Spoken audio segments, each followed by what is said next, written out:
Mwaramutse neza muraho mwese.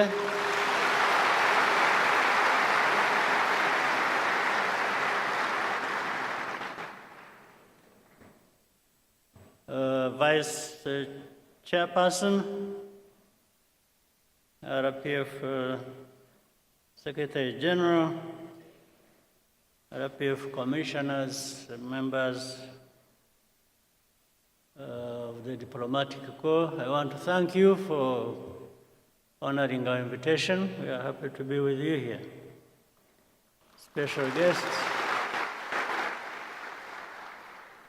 Special guests who have also joined us from different parts of the world.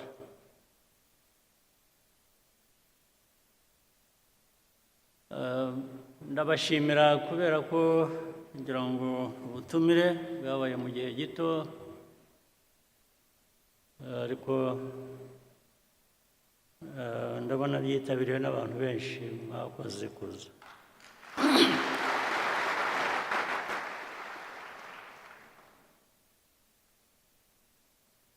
Uyu mwanya ndagira ngo tugire ikiganiro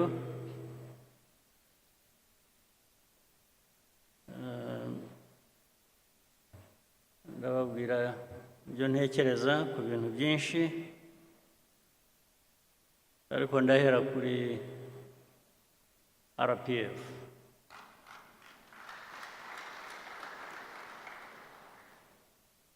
RPF ifite umwimerere wayo, ifite izina, ifite ibiyiranga bihagije, ifite noneho amateka. Ayo mateka dusobanurira byinshi ku byo dushinzwe, ku byo buri munyarwanda ashinzwe aho yaba ari hose, umurimo yaba ari hose. Noneho bikanasobanura igihugu uko abanyarwanda bakifuza, ibyo ndetse bigatuma havamo kumenya neza inshingano za buri wese. Igihugu twifuza ubu ni twe, ariko icyo wifuza ukigeraho ute? Inshingano ihera ku muntu ikarangirira kuri twese hamwe, buri muntu umusanzu we yazanye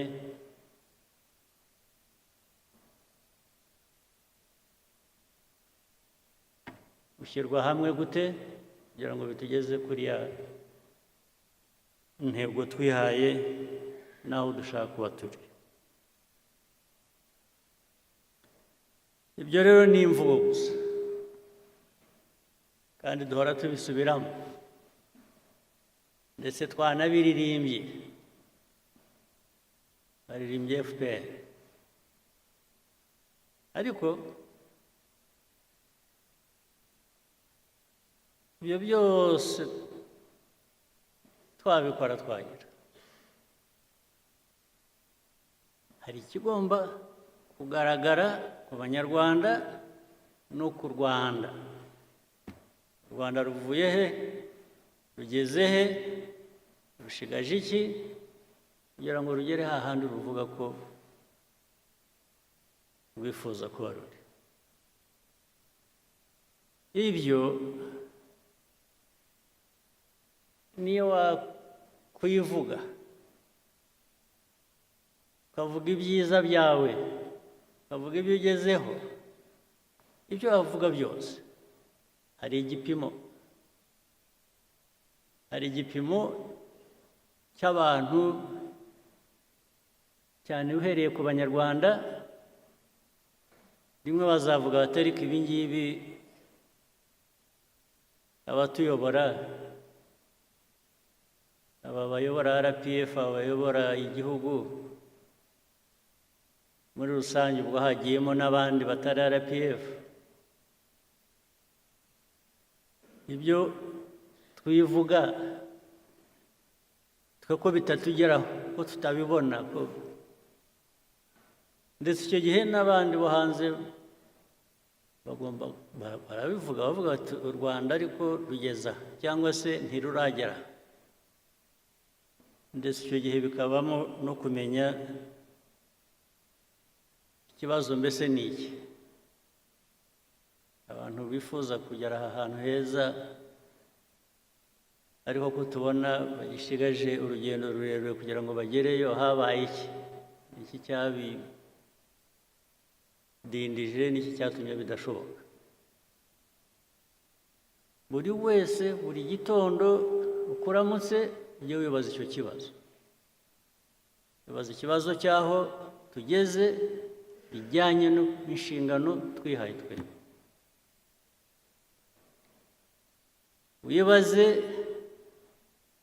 ndetse ushaka ibisubizo icyo abanyarwanda ubwabo bavuga ko bameze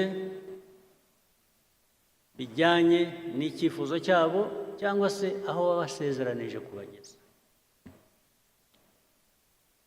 Ukibaze ukisubize, kuko results ntabwo wazirema gusa ku bwawe ngo abantu bazibone kandi zidahari. Ntabwo wabihimba. Niba abana batajya mu ishuri, ntibari mu ishuri. Ibyo ntabwo wahimba ngo uvuge ko wageze ku ntego yo gushyira abana n'abanyarwanda mu mashuri. Niba badafite ubuzima bwiza, badafite ikibarengera, ntabwo wabihimba ngo uvuge ngo abanyarwanda bageze ku buzima bwiza kandi bidahari. Iyo bidahari uvuga ibindi, it's self-indictment. Ni urubanza wishyizeho ugomba gusubiza. Ibyo tuvuga, ibyo dukora bigomba kugaragara no mu byo tugezeho. Iyo binyuranye ubwo hari ikibazo. Ibyo tugezeho nibidahwana n'ibyo tuvuga,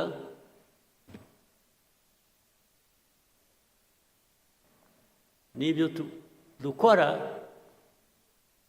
hari ikibazo. RPF rero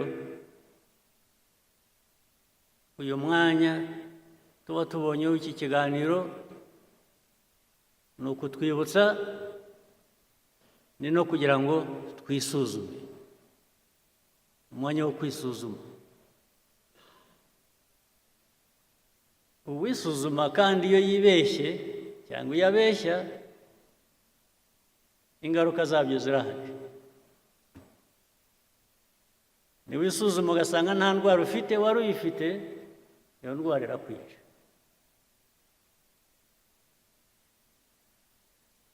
Kuko waribeshye, ntiwayivuza cyangwa ntiwayivura, iraguhita. Indwara mvuga rero wivura cyangwa wivuza, izo ndwara zirahari. Hari indwara wivura, hari n'indwara wivuza. Indwara wivura ni ukuvuga ngo igisubizo, umuti uri muri wowe. Uribaza ukavuga utari ko inshingano jyewe mfite ndazuzuza. Ntabwo ari ikibazo uzabaza abandi nabo bafite izo nshingano. Iyo udahereye aho ngo wivure iyo ndwara wowe, wibaze wishakemo ibisubizo by'ikibazo ufite, nta wundi wabikuvura. Iyo ndwara tugomba kwivura nk'abantu, nta wundi wayituvura. Niba utuzi inshingano wahawe uko bikwiye, inshingano ufitiye igihugu, ingaruka zabyo zo zirahari kandi ziri no kuri wowe. Indwara wavurwa n'abandi ni ikibazo ushobora kuvuga uti ariko iki gihe singifitiye ubushobozi,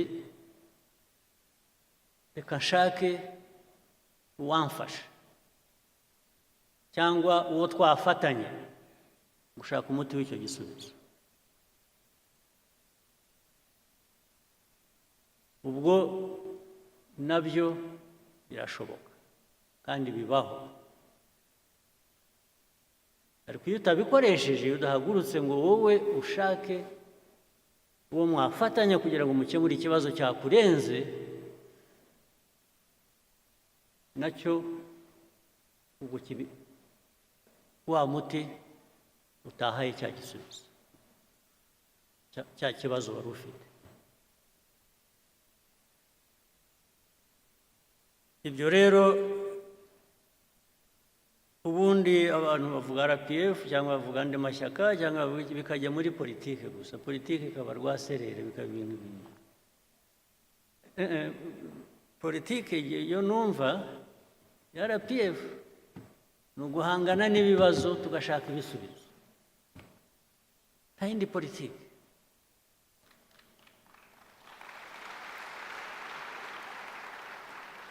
Politiki y'ibinyoma, yo guhimba, yo kubeshya, yo gushakisha uko watirisha, bimwe mwita gushushanya rimwe na rimwe, ibyo biguha ibindi bibazo, ntabwo biguha ibisubizo. Byongera ibibazo ku byo wari ufite.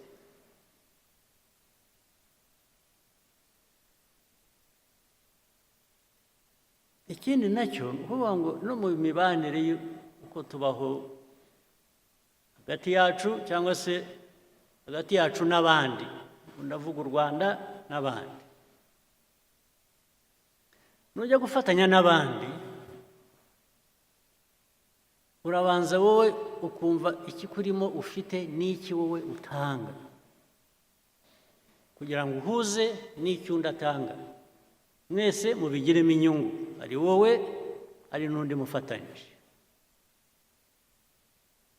Hari ikibazo rero gikomeye cy'amateka yacu, amateka y'u Rwanda cyangwa se amateka muri rusange ya Afurika.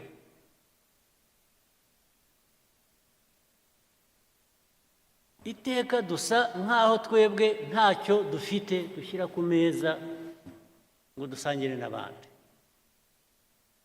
Duhora dushaka ko abandi bagira icyo bashyira ku meza, twe tukaza tugasangira nabo. Ubu rwose hari politiki imeze ityo, imaze imyaka n'ibintu birebire cyane. Niba ushaka uwo mufatanya, uwo mwakuzuzanya, gira icyo shyira imbere nawe, uvuga uti reka twuzuzanye. Ni nacyo cyatumye mu mibanire yacu n'ibindi bihugu, n'ibindi bice by'isi, duhora turi abo kugabirwa, gufasha, kuzanuka. Rwose twemeye umwanya wo kuba turi aho tuganya,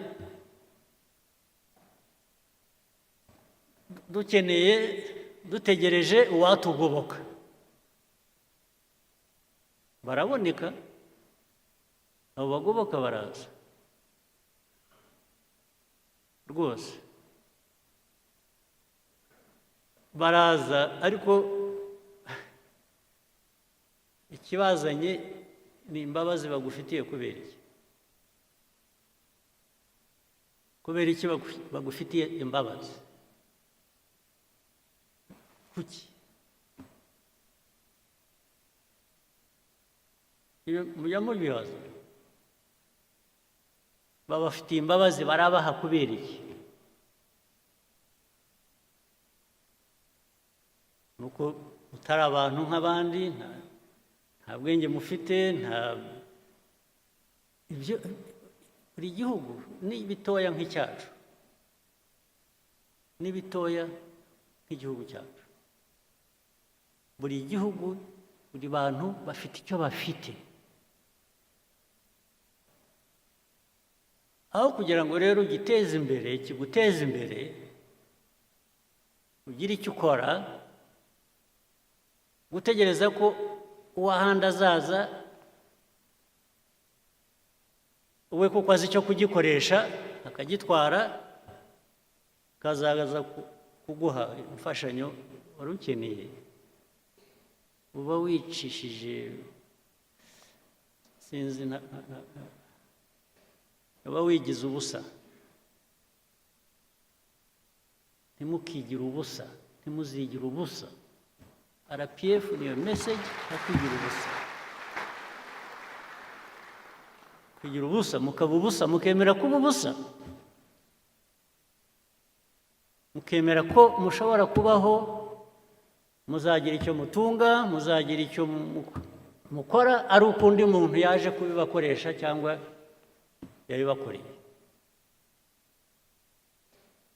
Iyo niyo politiki mbi nibwira ko RPF mu nshingano zayo mu myaka imaze mike, ntabwo ari myinshi cyane, nicyo kibazo yagombaga n'ubigomba gusubiza.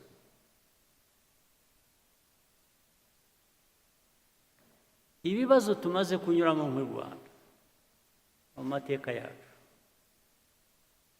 musubize amaso inyuma mwibuke, ndetse n'ubu ngubu n'uyu munsi u Rwanda rutahagurutse ngo rugire icyo rwikorera rwigezaho, ubu muba muri ubusa, muri ubusa. Ariko abo kudufasha, abo kuduha ibyo dukeneye, abo kutugaburira, bo barahari, baba baraje bakatugaburira. In fact baraje buzuza ku byo twagerageza gukora, nabyo turabibashimira. Ukuzuza ku byo agerageza gukora ni byiza, ariko udahereye hahandi ho kugira ngo wowe ugire icyo ukora, ugire icyo wigezaho, hinduka ubusa.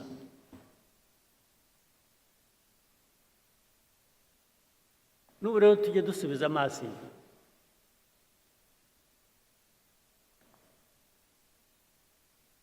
kuko bigenda bituganisha n'ahantu nyine duhurira n'abandi,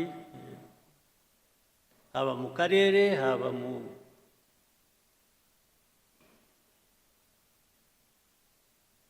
no hirya yaho. Ariko ibi ndabivuga nzi ngo ndabibwira abenshi muri hano, muri bato, ni urubyiruko.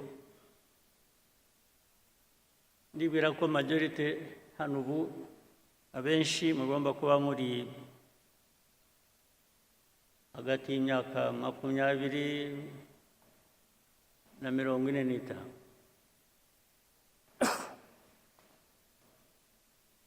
Twebwe iyo twarayirenze,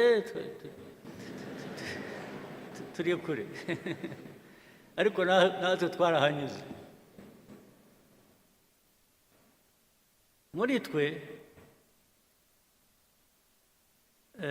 ndagira ngo mwebwe mukiri aho ngaho bafashe mutekereze. Ubu twe byaraturenze, aho tugeze dusubiza amaso inyuma, tugatangira kuvuga ngo iyo mbimenya nari kugira nte.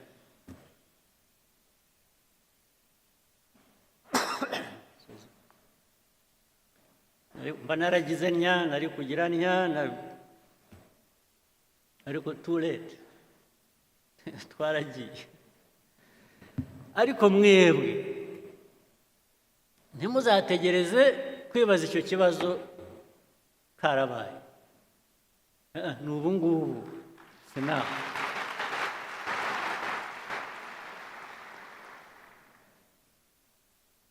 Muri abo mvuga twahise tugeze kure, harimo abasubiza amaso inyuma bakavuga bati twagize duke, twakoze byose, twageze kuri byose, ariko umusanzu wacu wabayeho. Ubu ndavuga abarwaniye uru Rwanda bigatuma rushobora kugera aho rugeze ubu.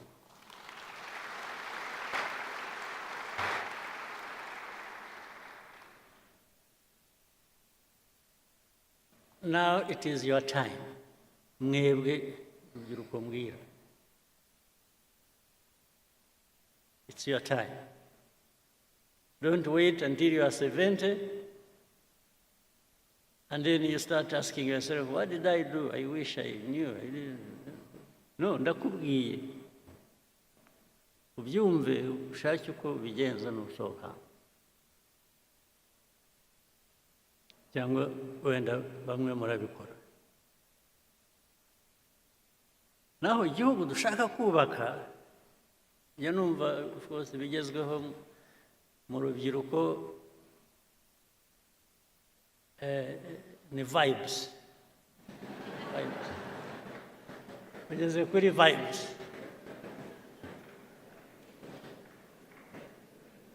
Vibes nanjye ntabwo nzanze.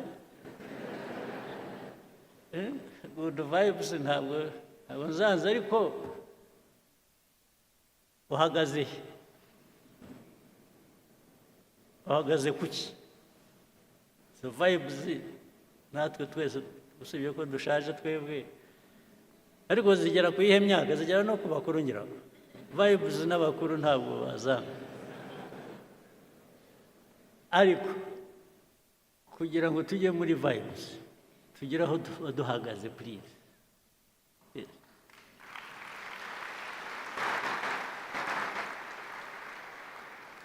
Don't invest in vibes. Invest on the foundation, in the foundation where you can now vibe.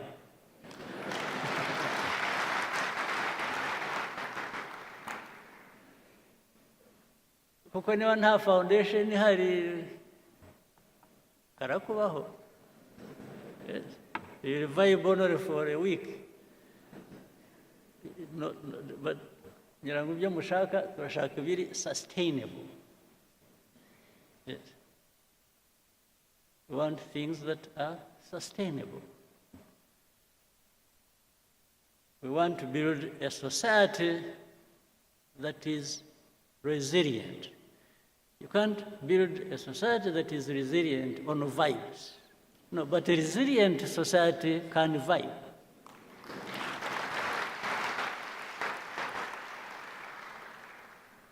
Isn't it? So it is a daily responsibility mukwiriye gutekereza. Ni ikintu mukwiye gutekereza buri munsi. Ntuhore ufite impungenge ariko ejo nzamera nte, nibucya ndaba meze nte. Uhora ufite kuko stress nugira ikibazo uhorana cya stress, jya umenya ngo 50% ni wowe, you are the responsible person. You have worries, you have this, you have urakora ibintu bigutera stress, but there are different ways of doing things and achieving what you want to achieve. So it's not just even the results, it's the process that takes you there. What have you invested in that process? What thinking? What feeling? what commitment in the process to give you the results you want.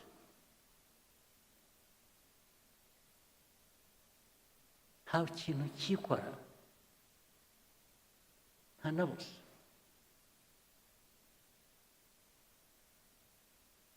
Mbese njya numva hari abantu bagibwamo n'umwuka, umwuka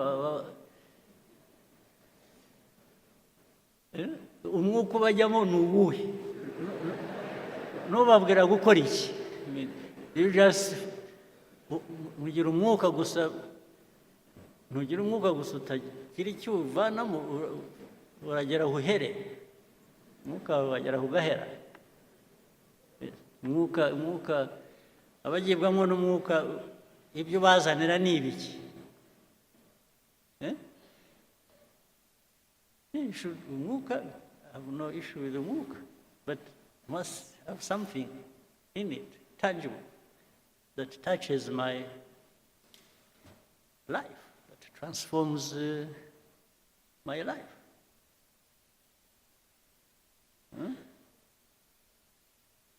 Abagira amahirwe mugire umwuka, please, ujye ubahira, ariko ntibigarukire kuri mwe. Iwe wagiwemo n'umwuka w'amahirwe, wagize amahirwe, wowe kuki utawusangira n'abandi? Nawe ukabageza, mwese mukawusangira. Kuko nukugeramo wenyine ukawugumana, ariko nabwo icyo mvuga ntukabe imvugo gusa, bijye mu bikorwa. Njye nimbona mu bikorwa bihari ushobora kureba byaturutse ku mwuka, nanjye ndawifuza, nanjye nzagana aho ngaho. Ariko the measure ni what is it that has been delivered? What is it that we can touch and feel and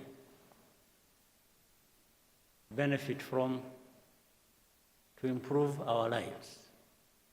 What is it?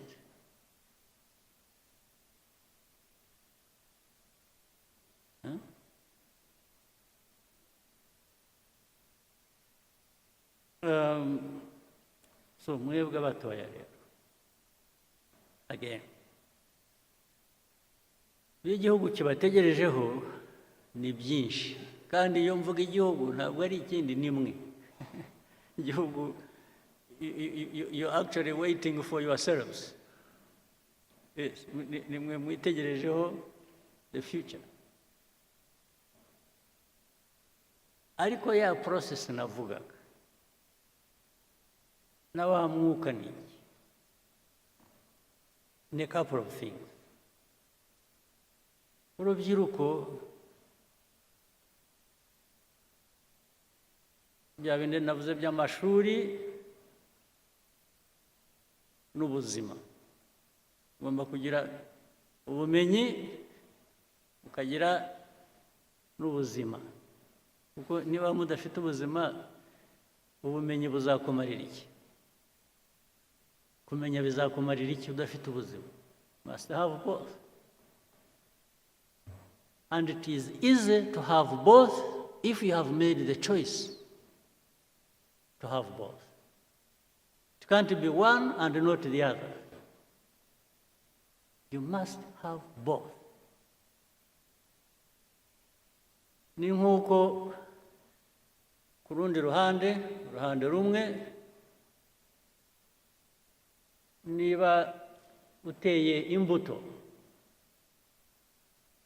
ni nko kurera, ni nk'uko utera imbuto, igiti kigakura, ukajya uhora ugiha ibyangombwa gikeneye kugira ngo gikomeze gikure gifite ubuzima. Namwe abantu, hari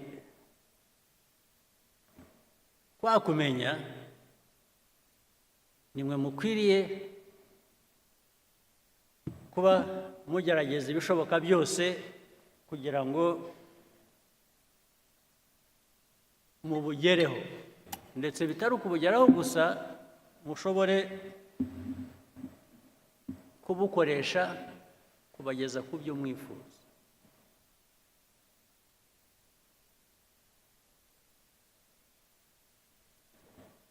Ariko ibyo cyane ku bakiri bato, mwebwe ubwanyu mugomba kugira umusanzu wanyu, you must make an effort. Ariko hari n'uburere muhabwa n'ababyeyi ndetse na society, umuryango mugari, imico, imyifatire, kirazira. Ibyo abantu babijyaho impaka nyinshi hirya no hino, ahantu hose, ndetse bimwe ugasanga muri society imwe barigisha ibintu cyangwa barabwira abantu gukora iby'indi society itemera, akaba ubwo bivanga rero, bikaba ugasanga noneho society wari urimo yahindutse ikindi kintu, ntukimenya, ntukishobora kwimenya, kuko ibyiza byari biri muri iyo society ntabwo byatejwe imbere uko bikwiye, ahubwo abantu babishimbuje ibishya biga hirya no hino, rimwe na rimwe bitari na byiza, no kuri aho ngaho babivanye.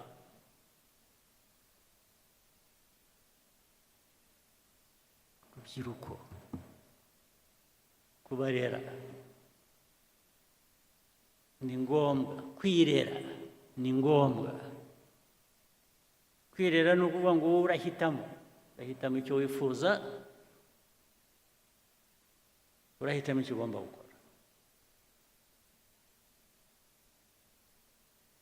Ariko urubyiruko rukura ruri aho, ya resilience navugaga se tuzayivana he muri aho, muri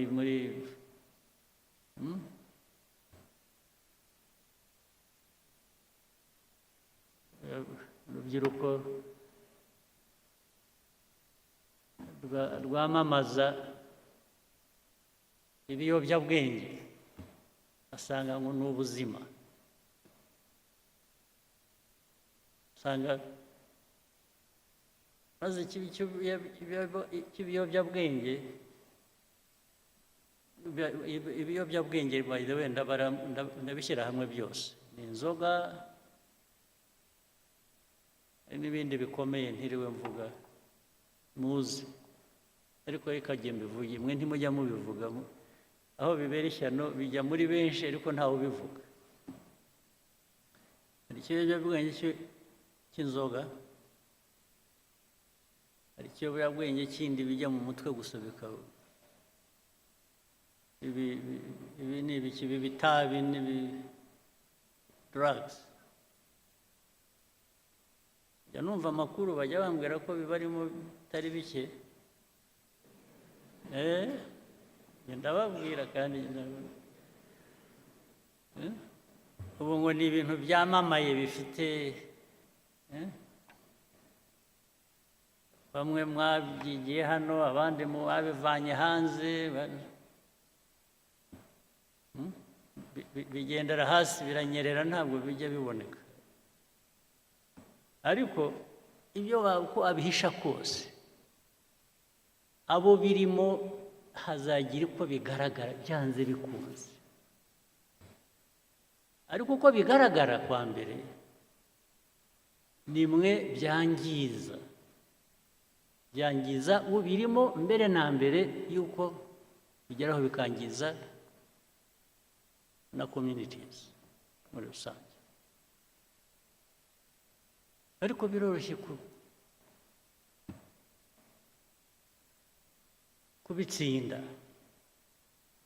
kubitsinda kwa mbere ni ukutabigira imvugo, ni ukutabigira ibiganiro, ni bigira ibintu by'igitangaza abantu bakwiriye kuba bakora, kutabyemera.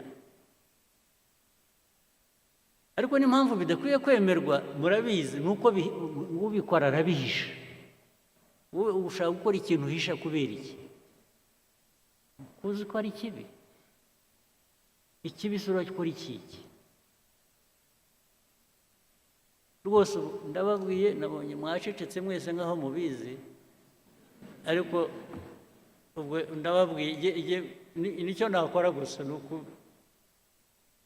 zajya mpora mbibibutsa, ariko nkora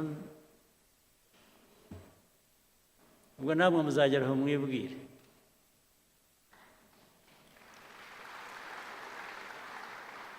Icyo mbivugira ni iki?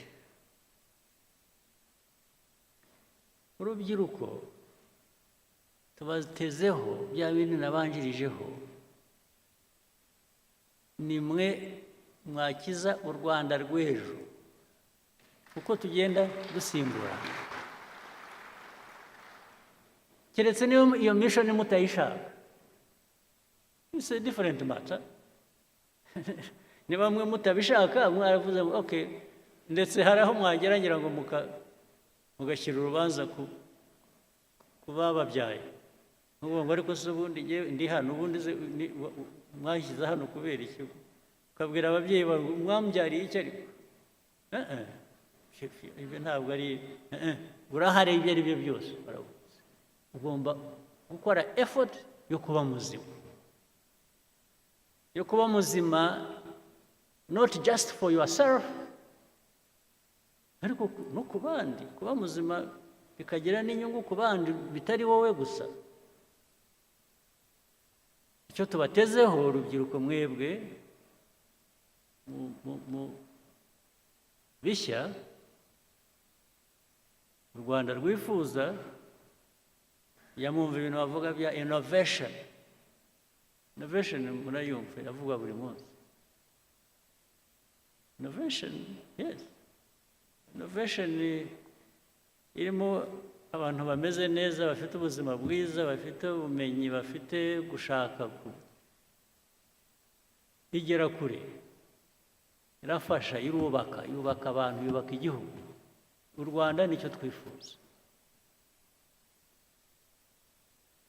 Ikindi ni commitment. Ugomba kugira ikintu cyawe, igihugu cyawe, aho ukomoka.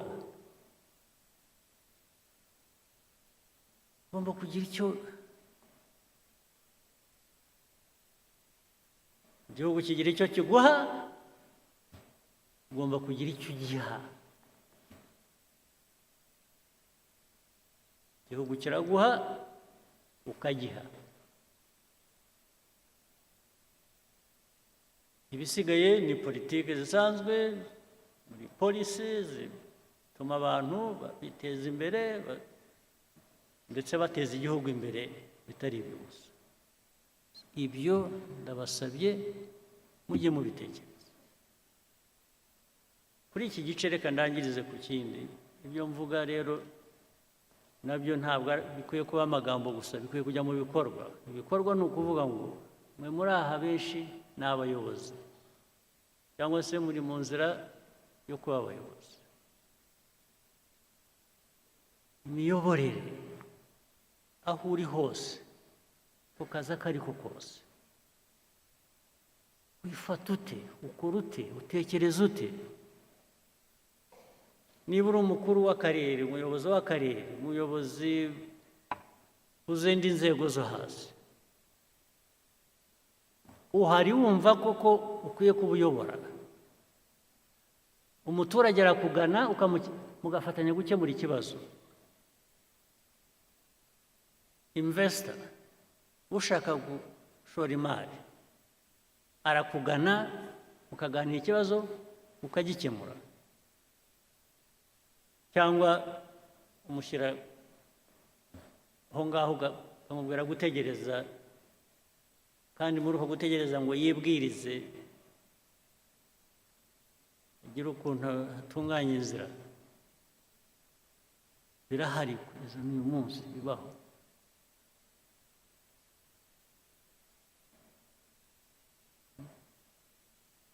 Hariho hose ntabwo ibyo bikwiye kuba biba.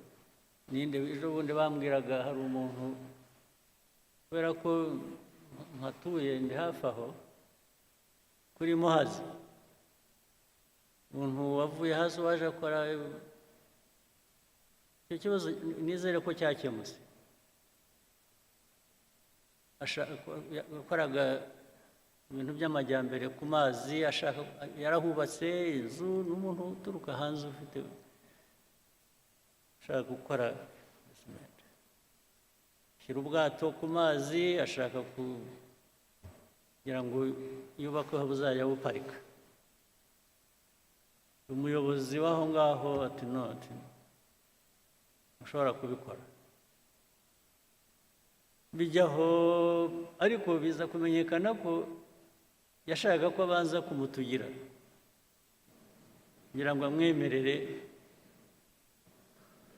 Abantu bari hano cyangwa baturuka muri ibyo bice bagomba kuba babizi ibyo mvuga. Urumva, umuyobozi, niba harimo abayobozi bazakora batyo bicaye hano cyangwa bakora batyo,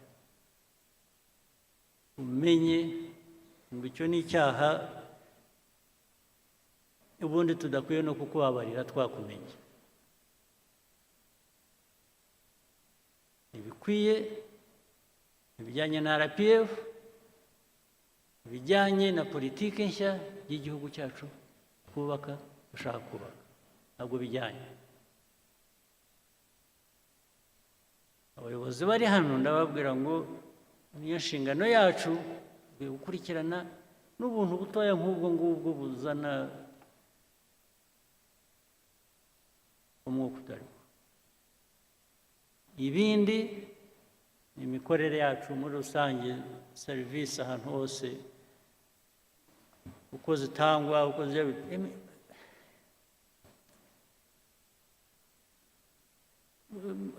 abantu bakora batyo baratudindiza ntitubamenya, ariko nuko ari benshi rero ugasanga wicaye hariya usabye ikawa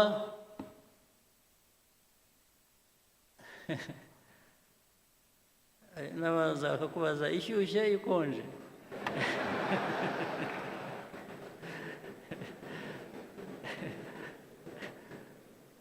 Bakubaza ngo uti ni ikawa isanzwe ishyushye ariko mushyiremo n'amata,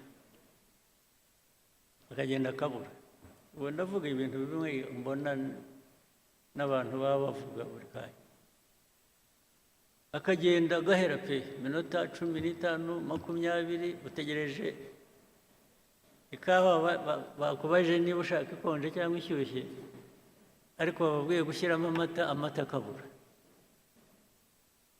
N'amata yabuze ntibakubwiye. So niba wicaye aho utegereje izakamwa, bakohereza ku isoko mukajya gufata, bitubamo murabizi ahantu hose. Ubwo si byo ni urubyiruko nyabakiri rumeze rutyo. We n'imigendere ukuntu bagenda yikurura. Hari aho nagiye rimwe, ariko hashize igihe, nuko mbona n'ubu ngo biracyabaho, byarantangaje. Nagiye ahantu twajaga dukina tenisi, abantu bamwe hano barabizi, kera hashize igihe. Turangije twicaye turuhutse, tubanza gushaka wagira icyo tubaza dushaka, arabura. Turahamagara, mushobora kuza kugira icyo muduha, ariko ntazi. Umukobwa mwiza ugenda neza,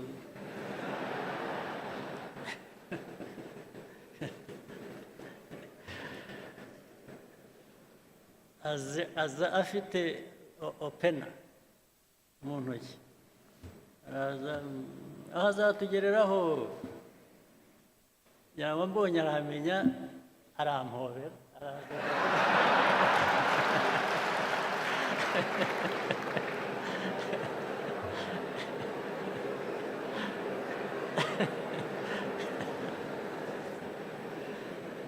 arabanza arampobera ndetse agomba kutuzunguruka twese aduhobera n'abandi turi kumwe bose yabanyuramo ndamubwira ko se wa mwana we turashaka ibyo dushaka waba ari ibyo duha ibi erega byasaga nk'ibyarangiriye aho ngaho kuduhobera tugeze aho twarambiwe turahaguruka turigenda ubwo urumva umuntu nk'ubu yangirije abakorera natwe twari turi aho dukwiye kuba dufite ibyo dushaka twishyurira natwe ntacyo yaduhaye twese tuviriyemo aho ari aho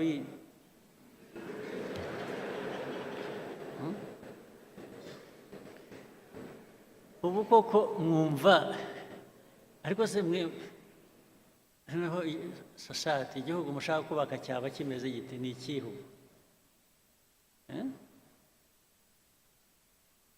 reka ibyinshi ariko hari abandi muri mwe benshi bakora ibintu bizima rega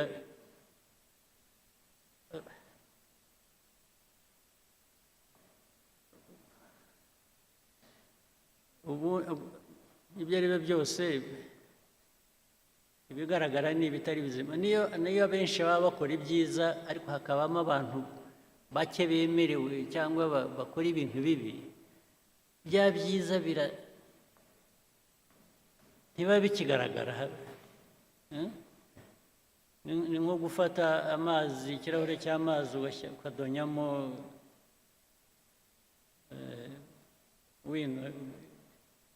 bikaramu inki bashyiramo inki ikirahure gihera ko gihinduka y'amazi yeraga yari ari meza ukayabura ibyo rero dukwiye kubyirinda naho hari benshi hano njya mpora nabo bakora ibintu byiza ibintu bya innovation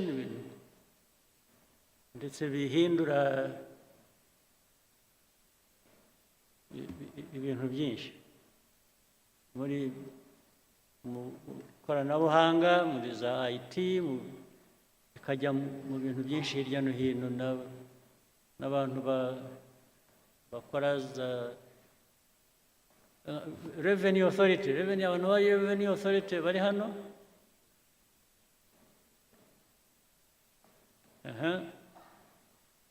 ngira ngo hari innovations nyinshi zibageraho cyangwa mu byazi zituma ushobora gutubura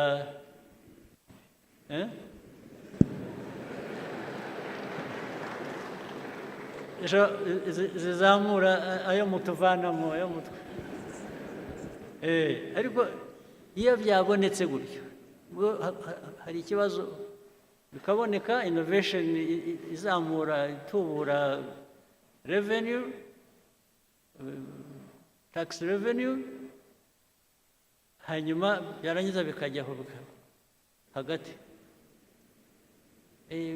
ariko ntabwo zabanza ugira utya ubwo bakajyaho innovation bose barayemeranya ko ikora ariko barangiza bakajya mu process imbere yo kuvuga uzaburetse bareba hari amategeko ntabwo twagira dutya tutabanje hari aya mategeko ariko amategeko akaba yo gutinza ibintu gusa kuko amategeko se bwana amategeko ashyirwaho n'abantu sibyo yes sir igihe umuntu yabonye ikintu gikora kijyanye n'icyo yifuza wihambirwa n'itegeko hari n'amategeko yaduhambiraga yo mu gihe cy'ubukoroni ahubwo ngo hari itegeko n'ubundi si wowe urikora si wowe urivanaho we gifate nk'ikintu cyakuzitiye gutera intambwe bihere ko bigera aho bigera n'abo amategeko tubabwire ngo ariko ibi bintu ntabwo bijyanye n'igihe muratudindiza gusa ndetse hari n'ubwo dushobora gufata ibyemezo tugakoresha igikora itegeko tukaba turigisheho gatoya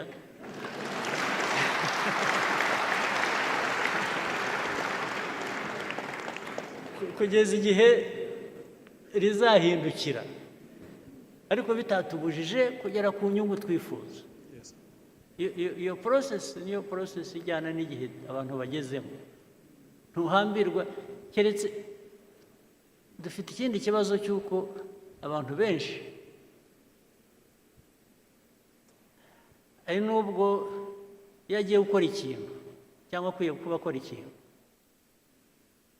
cya mbere kimubaza kuza mu mutwe kibanza kuza mu mutwe we ni inzitizi yo kutagikora.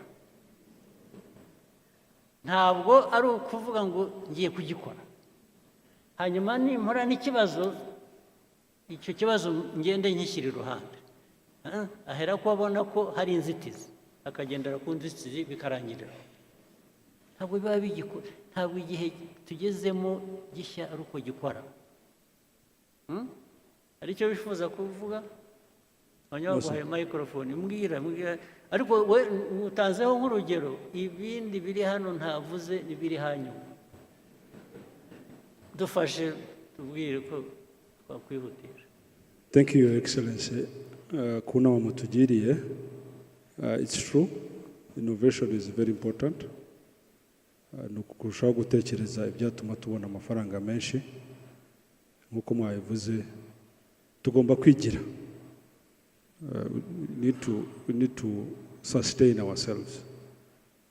Kandi mwihute. Kandi twihute. Ubwira mugire ariko mwe ntimushaka kuva mu bukene vuba.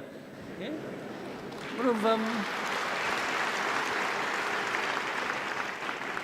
ikintu haboneka ikintu kirangiriza ubukene mu cyumweru wowe ukavuga utere kugenda ashaka umwaka ubwose waba uri mu ntoki rwose.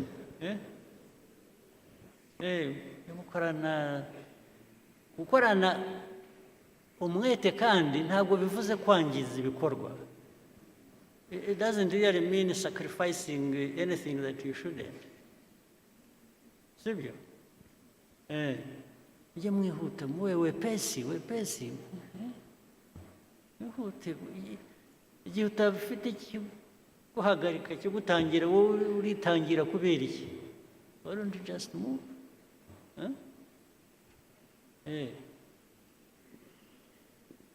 Bimwe mwita kurasa ku ntego. Ntimukarase hafi ku ntego. Keep straight. That's what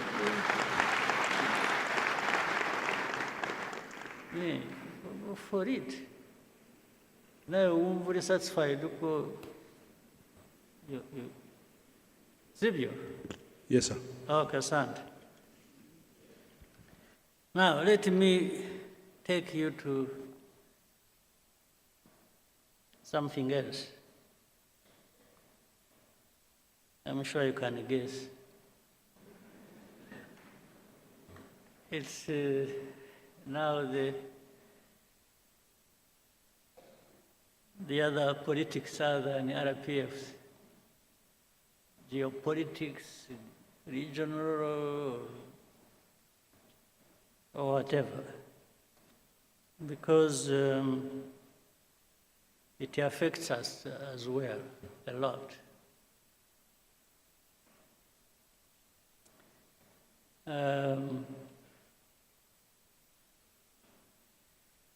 Ariko reka ntangirane just a little story. Tito Rutaremara, are you here?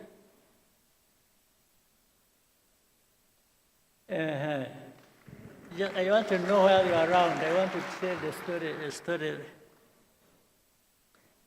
You know, in actual fact, igihugu cyacu kivuye kure. Ayiwe, ntikiravayo neza. Turacyavayo. Acyari byinshi. Impamvu mvuze Tito, It's a bit of a history ijyanye na what happened to us, the genocide tragedy. I want to build on it to tell you some other things. The genocide that happened, there are indications of things that happened as far back as the 60s. That continued. Nubwo, we also have people who would say it's an exaggeration, really nothing happened. Or what happened, I think, was bound to happen or should have happened. We still have that conversation, unfortunately. But I wanted to say something. I don't say it a lot. It comes to my mind once in a while. Tito, you were one of those twari kumwe in 1991 in Paris.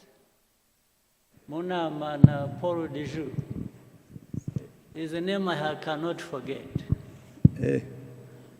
Ariko ndibuka bihozagara, ndibuka wari uhari nawe cyane. Oya, ariko ahubwo naje mbere. Twarahamusanze. Niyo mpamvu nabaga confused. Abo najyanye nabo mu nama ni bande? Hari bihozagara wari wazanye na doctor. Nande? Dr. Ndahiro. Dr. Ndahiro, but I remember we were like 5 people. Okay, but at least we told you the story immediately after the meeting. Yes, I remember. Sit down. 2 things happened. And I'm saying this because recently something else came up that was a bit disturbing. We were invited, RPF, to go to Paris. We were supposed to meet some people from Habyarimana's government. It was about, according to what we were told, to talk about peace. In fact, the RPF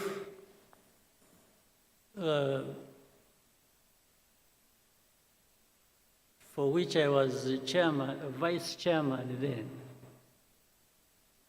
insisted I should not go.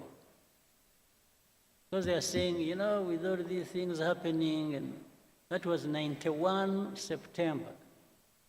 Was it 91 or 92? 91 September. The end of 91. Eh? The end of 91. Yes, it was particularly, I remember, 71 September, I think it was 22nd. So the people insisted I should not go because there was chaos, they even thought they were worried about my security and so on and so forth. So, but I insisted. I told our people in a meeting, which was very people, I said, you know, if we don't go, and they, by the way, they insisted I should be the one to come. But I said, no, but you have the chairman, so maybe you should be the one to come. They said, no, we want you. And that's what caused some worry for our people. They said I shouldn't go. But I insisted. I said, I'm going. Because if I don't go, if we don't show up, we will never be understood that you think we are just there fighting and we don't want peace. So I went there. A couple of things quickly I got something else. So when we arrived, we had a meeting. It was in the morning. I met a couple of people. One was a man who was, I think, a Director General in Foreign Affairs in France. And that man was called Paul de. I followed him. He when later on became ambassador to Mexico, then went somewhere, and then he's now an old man like me. He's 90, must be 90 something, 96 or something. So when we met, I met him, I met Mitterrand's son. I was almost beaten up for not pronouncing the name well. I'll tell you that. So in the meeting, this man, Paul de, kept poking his finger in my face and said, "You must stop fighting." So I tried to explain. I said, you see, it's not that we enjoy fighting. We are not fighting just because we like fighting. we are fighting because I went into the history and so on. So he insisted again. Then in the conversation, it got heated up. I actually got a little bit upset. I answered back in a way. Then he said, "No, you must stop fighting, because if you don't, even if you take Kigali, you will not find your people." This is what he told him in a meeting. So at first I couldn't understand, I didn't understand what this man meant, you will not find your people. But directly it meant they will be killed. So anyway, the meeting happened, got finished. It was not a good meeting. And as we were going out, he accompanied us in the corridor, and then he said, "Hope to meet you next time but he was being sarcastic, when you are the commander of the new army of Rwanda." I said, "Yes, sir."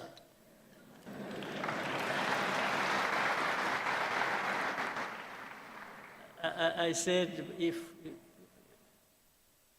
if and when that happens, you rest assured I will do a good job of it. This is what I told him.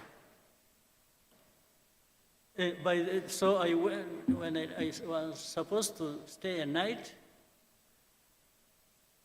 and leave the next day, so in the hotel where I was sleeping, I think we were in Hilton Hotel. I was with Ndahiro and Tom Byabagamba. So in the middle of the night at around 4 a.m., I woke up to this light in the room, and about 6, 7 people in the room with guns. They were not putting on uniform, they were putting on jackets and so on and so forth. So, and I woke up, I said, "Who are you? What's going on?" Then one of them said, he spoke in English. You hear him, he's even speaking English. So I was in the wrong place, first of all. Then they said, "Who are you?" So say, "Where are your documents? Bring your briefcase." Before I opened it, they had broken it. So but I kept asking, "Who are you? Who are you? Who are you?" Then as I was doing that, when I looked through the door connecting to the room where Dr. Ndahiro and Tom Byabagamba were staying, I saw they were sitting down in handcuffs. For me, they didn't put me in handcuffs. So I asked people, I said, what is going on? They, a bit rough, but so they took us, dumped us somewhere in prison. I didn't know. It was my first time to be in Paris, and my first time to be in prison. So, hopefully the last. Since that time, I haven't been to any other prison. So they put us in the lock, somewhere down in the basement of some building, and left us there. Then later on, people showed up around 3 o'clock. In fact, why I remember that Yavugiye was around, they didn't know where we had been taken. I don't know how. They were assisted by some people in France whom they knew. Then we saw Jacques Carbonell and Yavugiye. There was a very good friend of ours called Carbonell, a French guy. They showed up in that basement in our prison because I think they had known where we were, and they had tried to give us food. I refused to eat. I told them I'm not going to eat anything in that prison.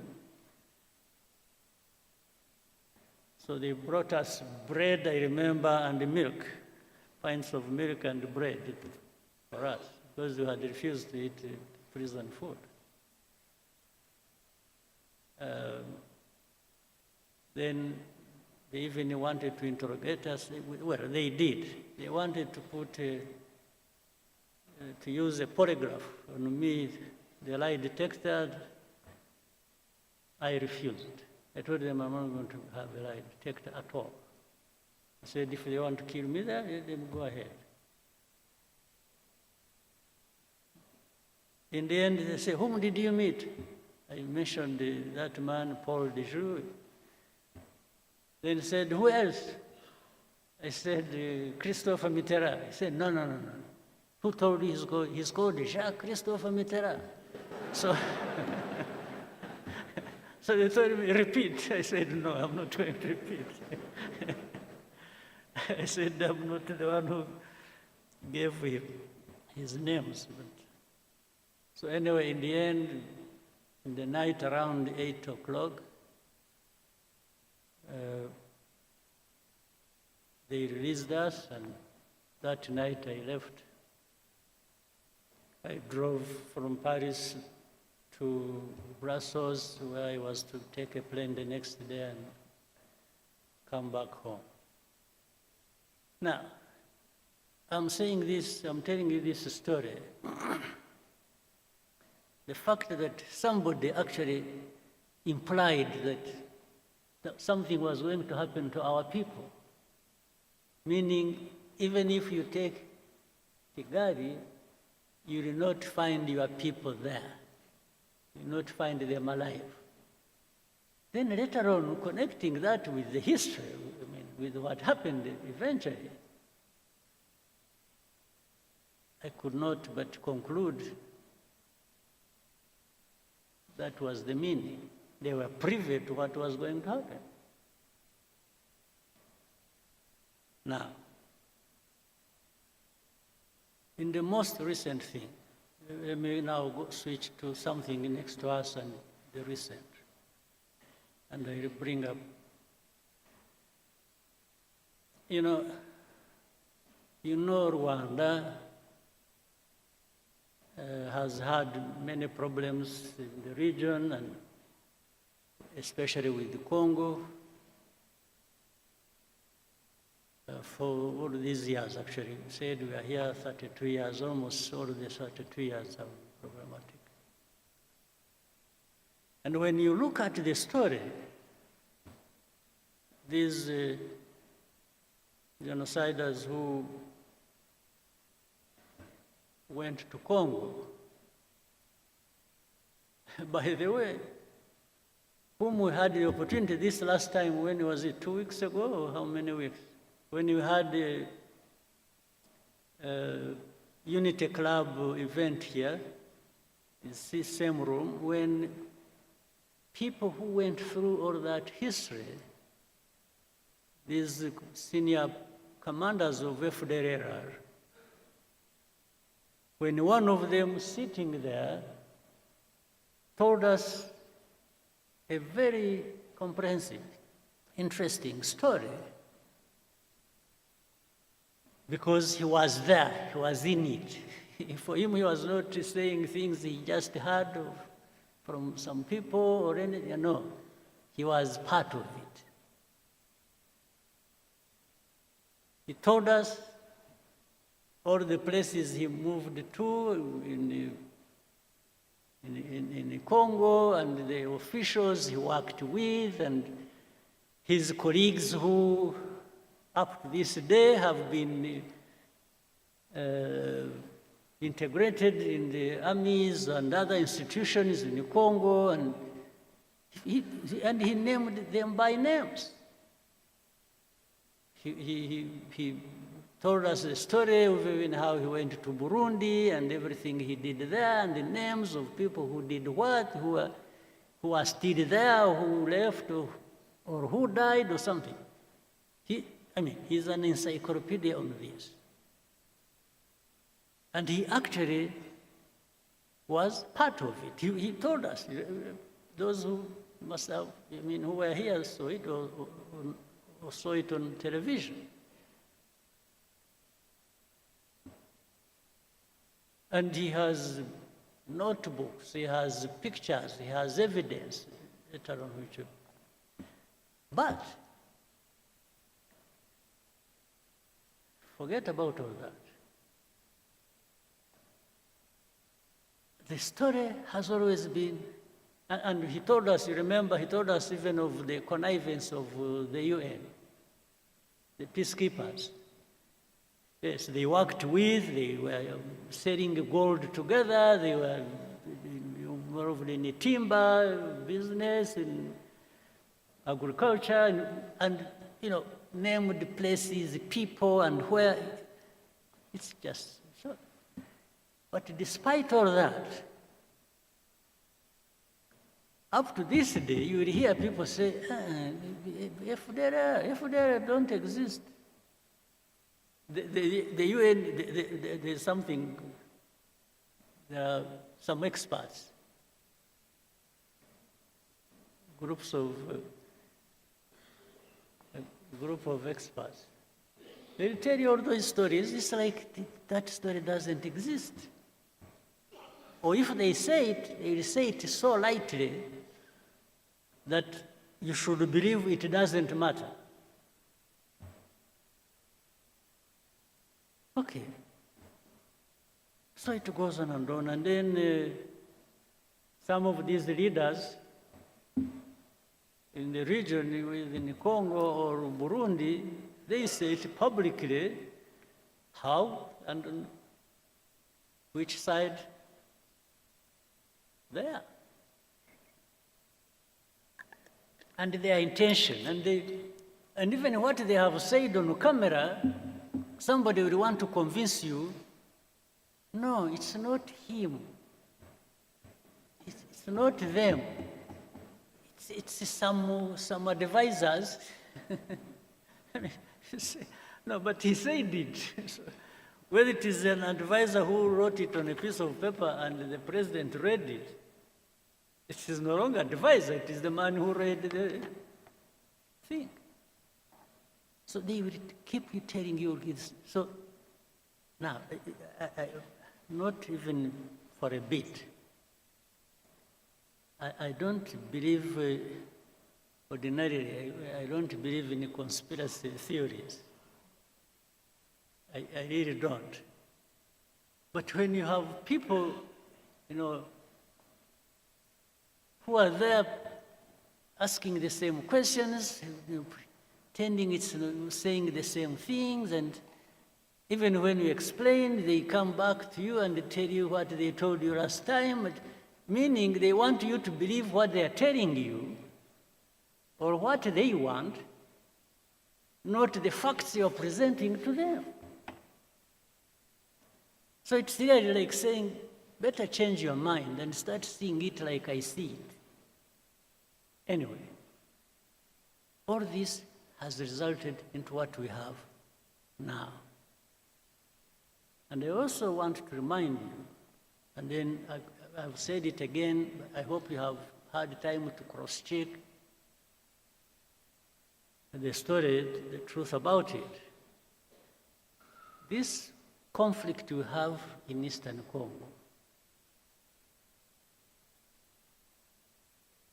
did not start from and was not started by Rwanda at all. But somehow the plan, I think, before was to make it a problem of Rwanda or for Rwanda. Again, to tie into the story, to connect with the whole story of where everything that has happened is not anybody else, it is Rwanda that caused it, or that must carry the responsibility.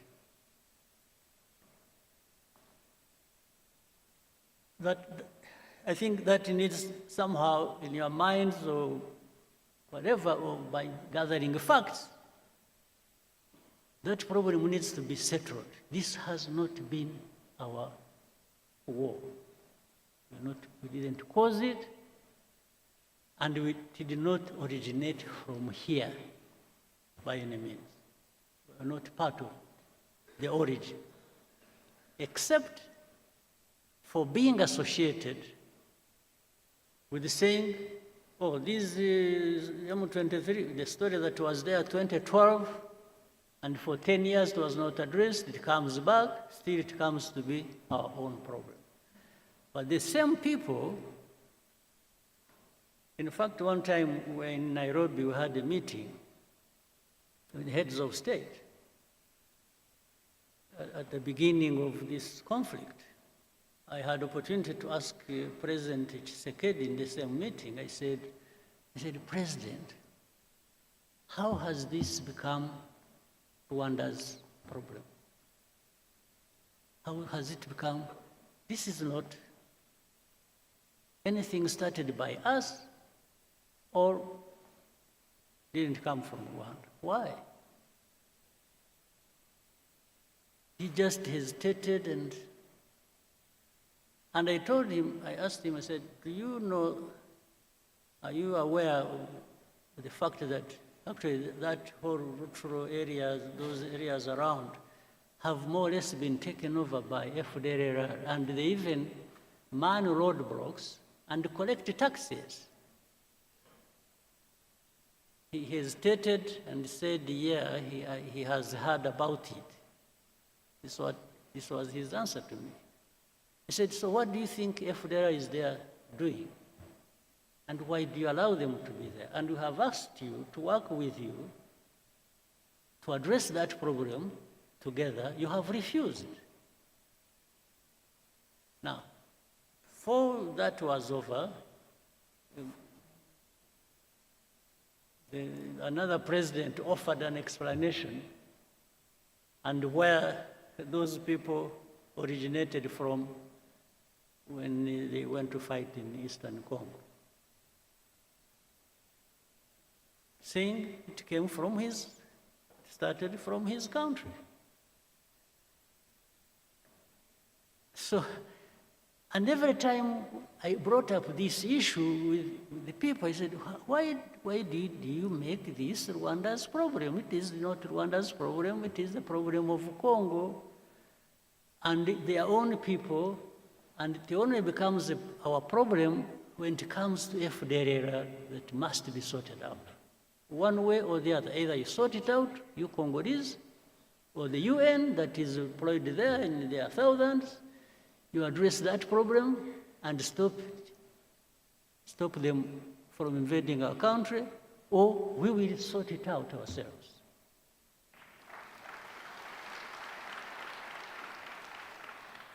eventually, that's how we were drawn into this matter. Now, to the recent things. Whatever happened in between, I try to cut a very long story short. A lot of manipulations started happening. They would call us one day in one capital, they would call us to Rwanda, we go there, we discuss things and raise the things the way we thought should be addressed. That one doesn't work well, then next time we are invited to go to Doha, then we go to Doha, then next time we go to Washington. And in between, we went to Dar es Salaam, we went to Nairobi, we went wherever, talking about this. But there was one thing that was constant. Congo, or the leaders of Congo, didn't want peace. They wanted to continue supporting FDLR against us. In fact, later on, they were joined by some other countries' armies. You know the story about Goma and Kava and so on and so forth.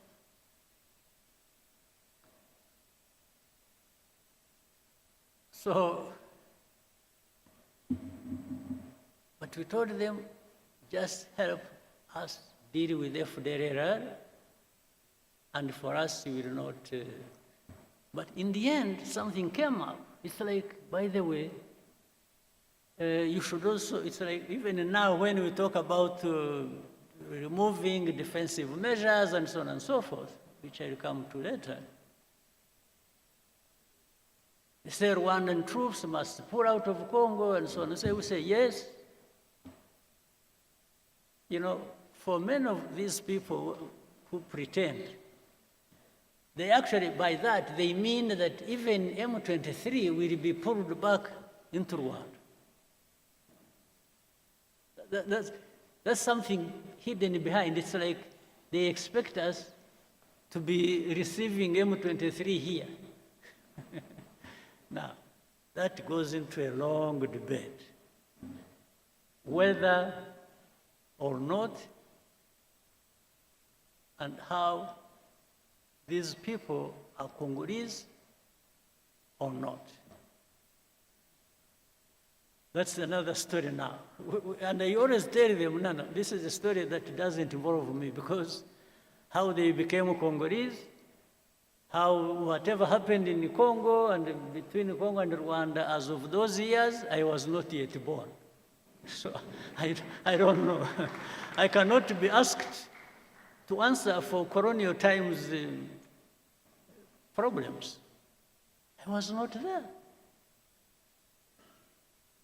And Rwanda is not responsible for that. Now we'll go into the last thing we went to when you went to Washington, and which the whole process has resulted into sanctioning Rwanda, sanctioning RDF, sanction. It's just sanctions, sanctions, sanctions. And sometimes we even want to tell them, say, wait a minute.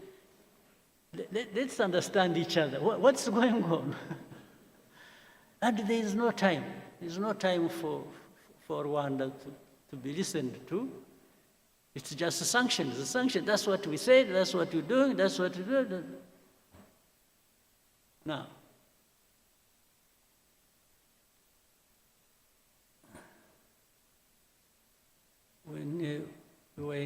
before we went to DRC, to DC, Washington, DC, on 4th of December to sign an agreement.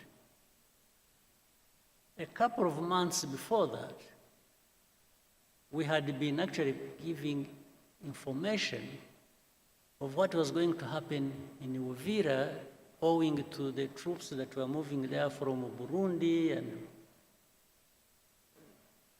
the Congolese army and what they intended to do and so on and so forth. We gave them everything. They know it. They can't deny it. It is on record. It is in writing. So when Uvira fell, Then they got an opportunity to say, okay, you know what?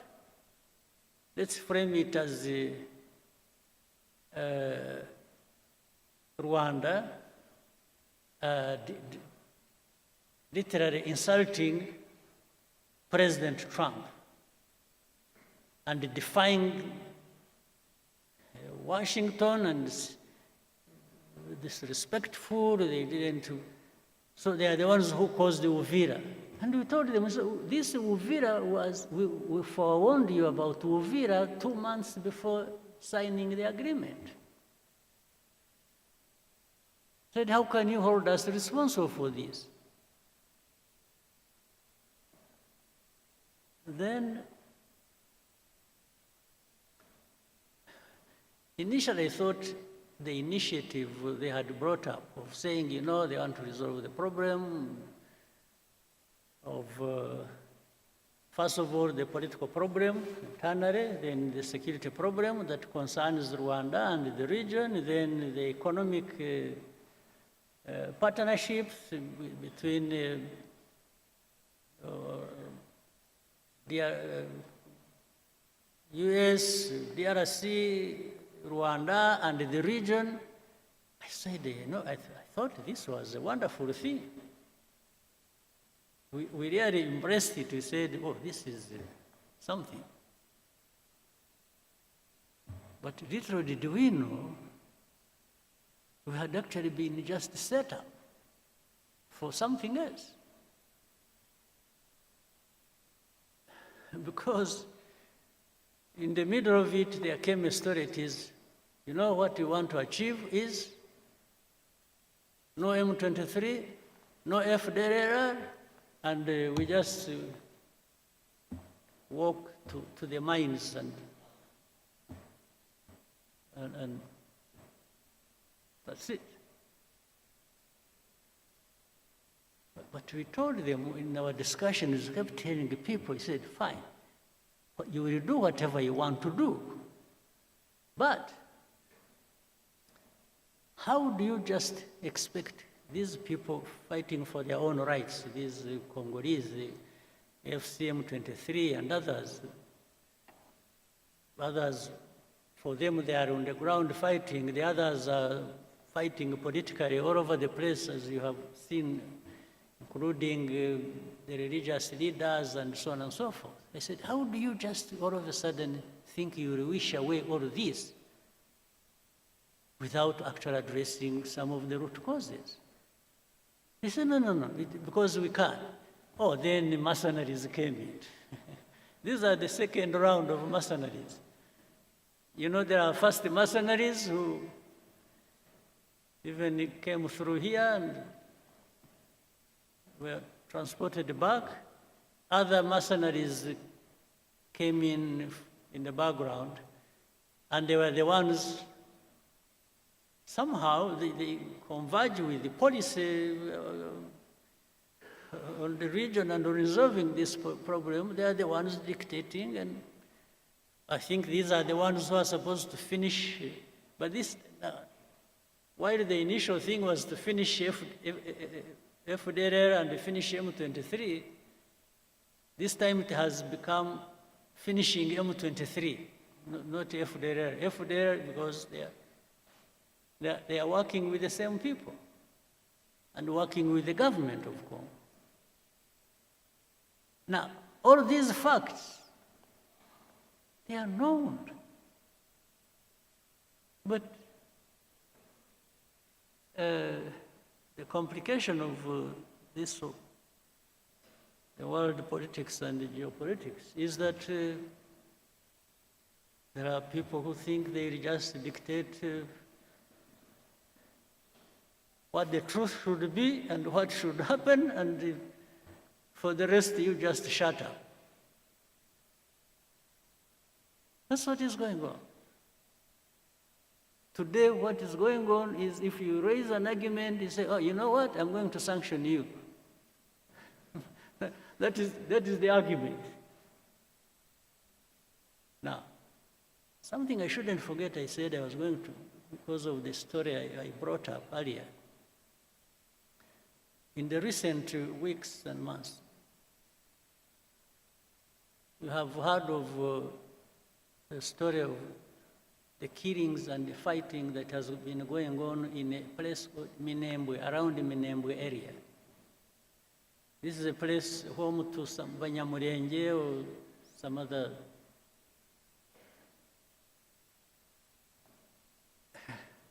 What is disturbing?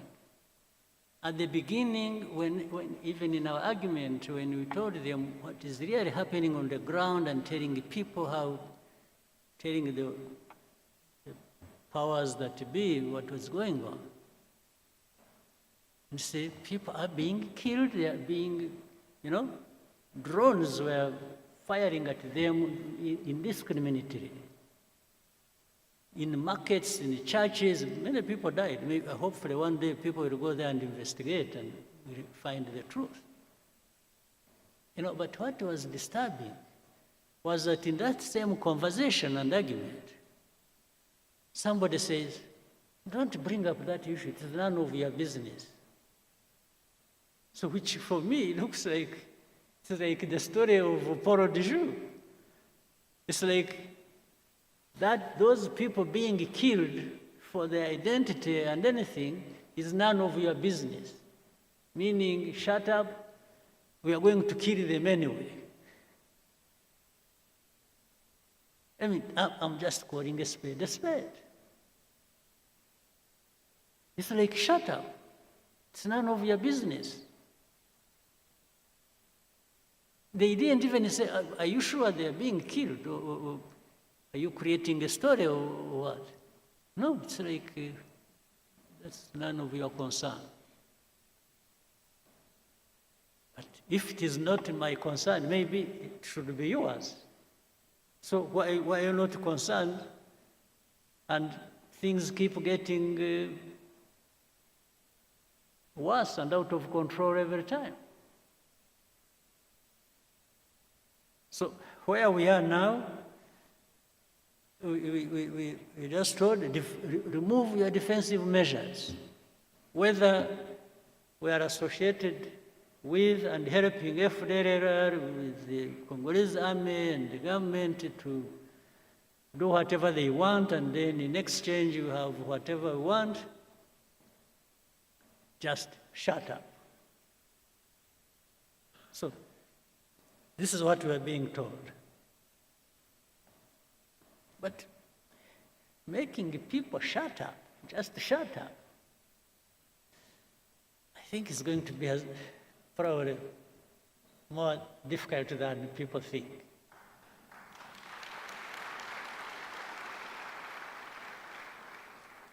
To say we will support those who want to come and kill you, or like they killed you last time,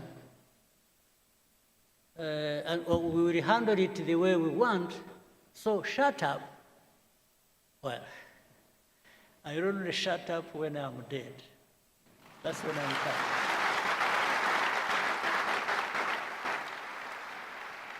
Absolutely.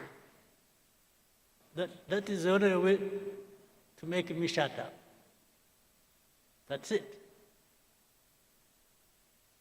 For the belittling everything and making it look like some people's lives are just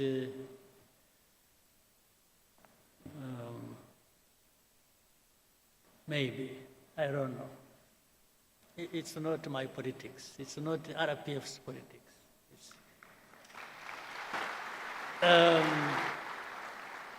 We're a small country, very insignificant in many ways. You can do much harm to us, granted,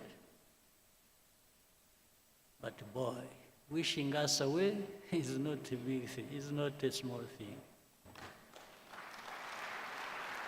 Wishing us away just to say disappear. They were saying they will make disappear FDLR, they make disappear M23. By extension, they were saying even you, Rwanda, will make you disappear. Well, I can't invite it. I can't wish to have such a thing. But when it comes, when I have not been able to avoid it, I think they'll find. I only wish you people, you people, I'm not worried about myself. I just worry about you if you just go home and sleep and think you'll find everything on the table for you without having to invest in it. If you are there waiting for handouts, or for people to do you a favor so that you can live, it would be very sad and absurd, and it will be a lot of our time and value wasted. I hope that will not happen.